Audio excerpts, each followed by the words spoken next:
Okay, $1,444.79. Just let that number sink in for a second. That is exactly how much tax-free money you could literally be leaving on the table every single month, all because of a simple misunderstanding about one very specific phrase in VA law.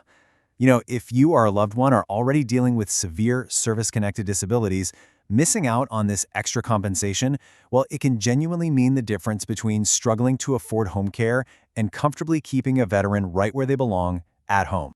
So, welcome to today's Explainer. Today we're going to demystify the absolute highest tiers of VA special monthly compensation. We are zeroing right in on the critical difference between SMC-R.1 and SMC-R.2, and specifically, we're going to navigate the skilled care requirement. Let's dive right into this, because truly understanding this distinction is the absolute key to securing the highest level of support the VA offers. Here is our roadmap for today's Explainer.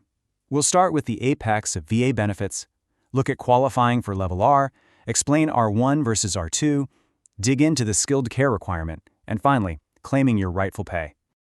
All right, Section 1, the apex of VA benefits, the highest peak of VA compensation.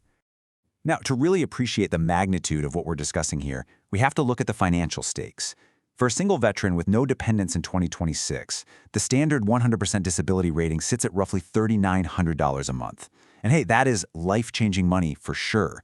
But look at these next tiers. SMC-R1 jumps to over $9,800. And at the absolute apex, SMC-R2, we are looking at over $11,200 a month. That is over $135,000 a year, tax-free. These sums aren't just, discretionary bonuses. They are statutory acknowledgments of the incredibly high cost of maintaining dignity and safety for veterans with catastrophic impairments. Moving on to Section 2, qualifying for Level R, the baseline prerequisites. Listen, these apex benefits, they are definitely not for everyone. A veteran has to first meet some of the most severe baseline requirements just to step onto this tier. First off, you must already qualify for the VA's maximum standard compensation rate, which is SMC-O, or an equivalent combination of half steps. Second, you have to require what the VA calls aid and attendance. And third, this typically involves profound combinations of severe conditions. We're talking bilateral limb loss, blindness, spinal cord injuries resulting in paralysis, or severe advanced neurological conditions. You essentially have to already be at the very top of the standard disability ladder to even access Level R. So establishing that need for aid and attendance is absolutely crucial. But what does that actually look like in plain English? Let's de-jargonize it a bit. The VA basically looks at whether a veteran needs the regular help of another person to perform everyday basic daily living tasks. This means needing daily help with things like bathing, dressing, eating, or using the restroom. It also includes having to frequently adjust prosthetic or orthopedic devices that most people could adjust themselves. It even covers needing protection from everyday hazards, like, for example, if a mental or physical disability means the veteran might accidentally harm themselves without constant supervision. Which brings us to Section 3, R1 versus R2 explained, the $1,444 fork in the road. Now, this is the core conflict of our explainer today. Why in the world might two veterans with very similar, incredibly severe disabilities receive drastically different monthly pay? The contrast here is honestly striking. On one side, SMC-R1 pays roughly $9,800 a month, and that daily aid? It can be provided by a non-professional. Think a spouse, an adult child, or even a neighbor. But on the flip side, SMC-R2 bumps the pay way up to that $11,271 apex. Why? Because the aid must be provided by a licensed medical professional or a care worker operating under direct supervision. It's literally the identity and the training of the caregiver that dictates that extra $1,444 a month.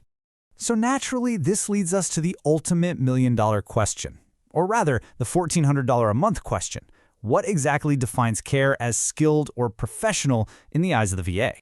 Let's tackle that in Section 4, the skilled care requirement, understanding the medical threshold. The VA has a super strict definition here, and it's the most critical hurdle for unlocking SMC-R2. Skilled care absolutely must require specific health training. We have to separate basic assistance, like, say, putting on a shirt or prepping a meal, from high-level medical tasks. We are talking about administering injections, performing catheter changes, conducting physical therapy, managing complex medical devices, or providing severe wound care. And this is key. This care must be provided by or actively supervised by a licensed provider. That means an RN, an LPN, a physical therapist, or an MD.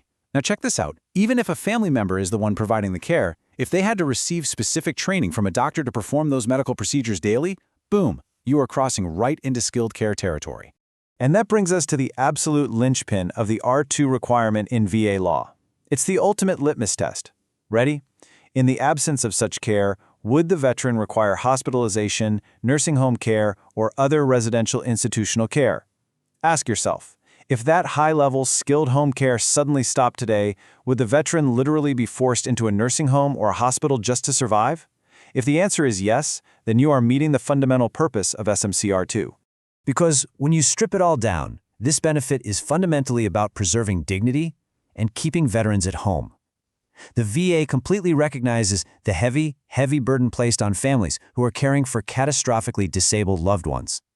Nursing homes and institutional care are incredibly expensive, and frankly, most veterans just want to remain in the comfort of their own homes, surrounded by their families.